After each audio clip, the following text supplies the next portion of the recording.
ವಿವೇಕಾನಂದರವರು ನೀನು ಯಾರು, ನೀನೇನು ಮಾಡ್ತಿದ್ಯಾ ಅಂತ ಕೇಳ್ತಾರೆ.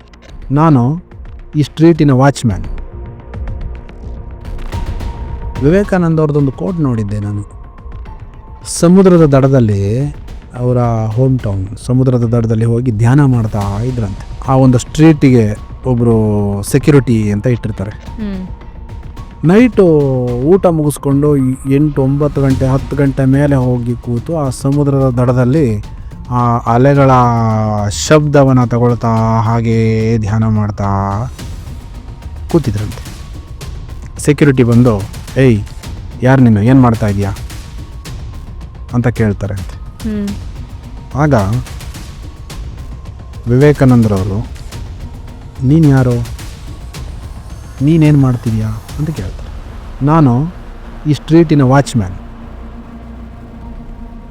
ಅಂತ ಹೇಳ್ತಾರೆ.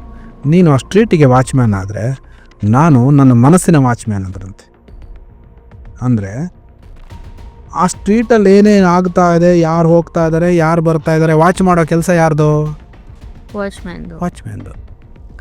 ನನ್ನ ಮನಸ್ಸೊಳಗಡೆ ಯಾರು ಬರ್ತಾ ಇದ್ದಾರೆ, ಯಾರು ಹೋಗ್ತಾ ಇದ್ದಾರೆ, ಯಾವ ಆಲೋಚನೆ ಬರ್ತಾ ಇದೆ, ಯಾವ ಹ್ಯಾಂಗಲಲ್ಲಿ ಬರ್ತಾ ಇದೆ ಅನ್ನೋದನ್ನು ವಾಚ್ ಮಾಡೋದು ಯಾರ ಕೆಲಸ?